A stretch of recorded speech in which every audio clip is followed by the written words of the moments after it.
The transpersonal.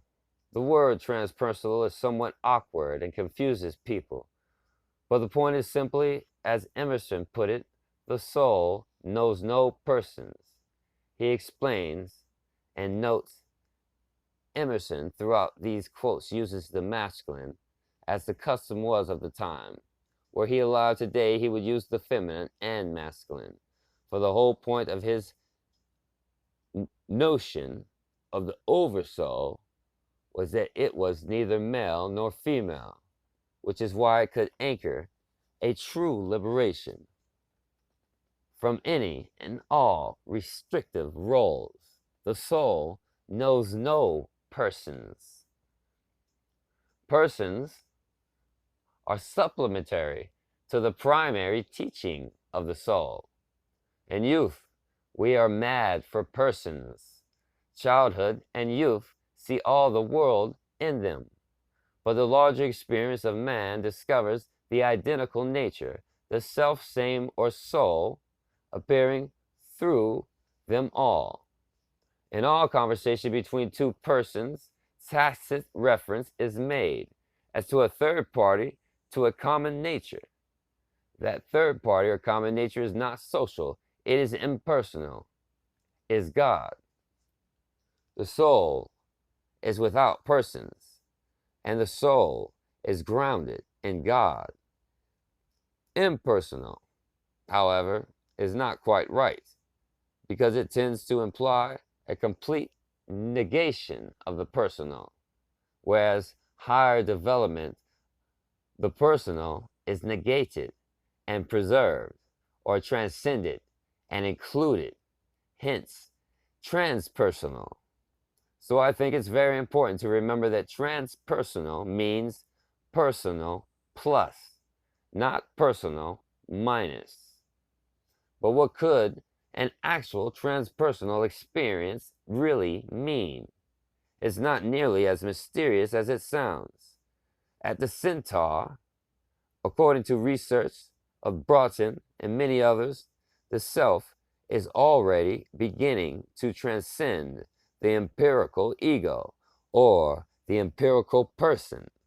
The observer is distinguished from the self-concept as known.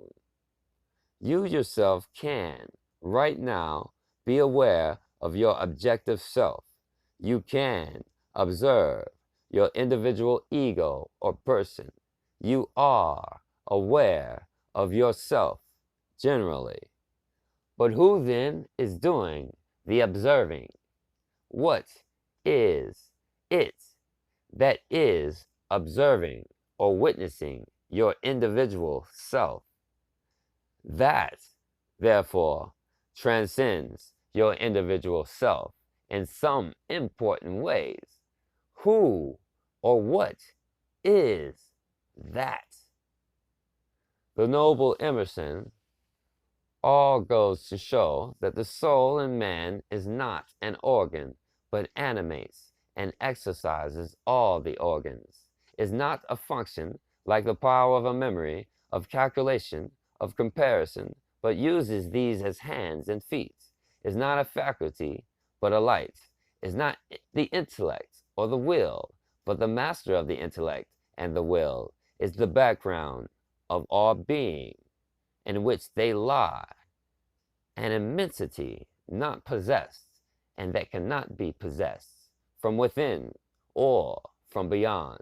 A light shines through us beyond things, upon things, and makes us aware that we are nothing, but the light is all.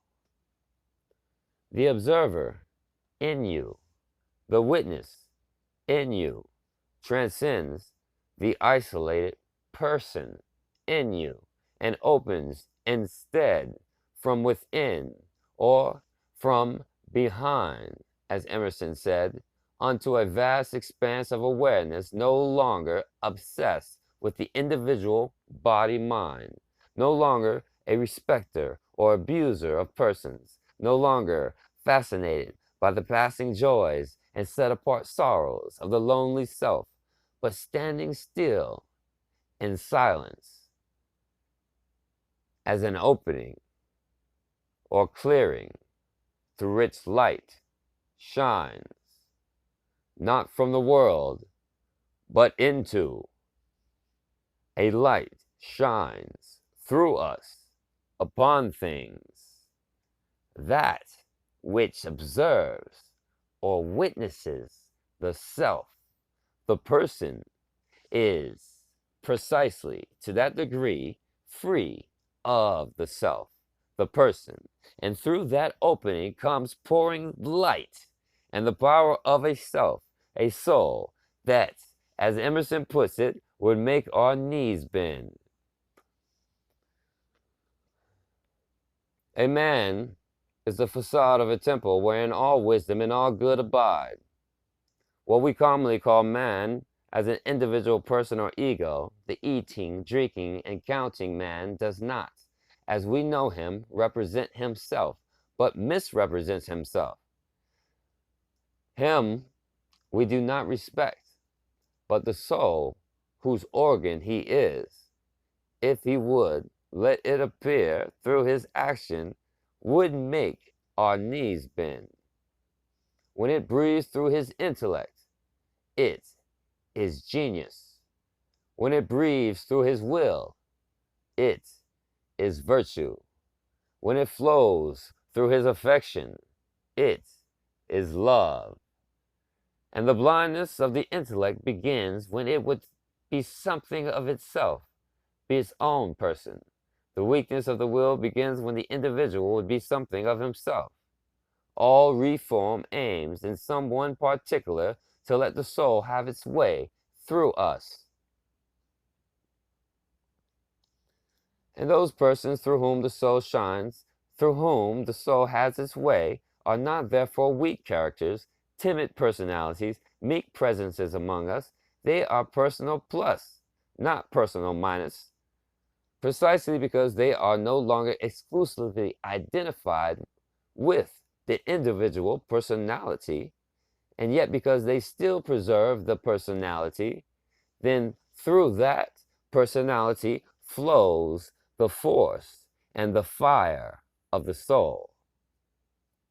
They may be soft-spoken and often remain in silence, but it is a thunderous silence that variably drowns out the egos chattering loudly all around them. Or they may be animated and very outgoing, but their dynamism is magnetic, and people are drawn somehow to the presence, fascinated. Make no mistake, these are strong characters. These souls, sometimes wildly exaggerated characters, sometimes world historical, precisely because their personalities are plugged into a universal source that rumbles through their veins and rudely rattles those around them.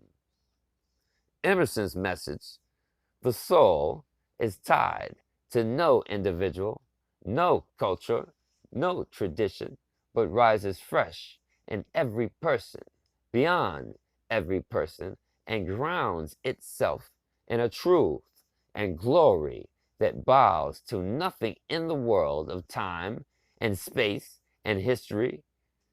We all must be, and can only be, a light unto ourselves.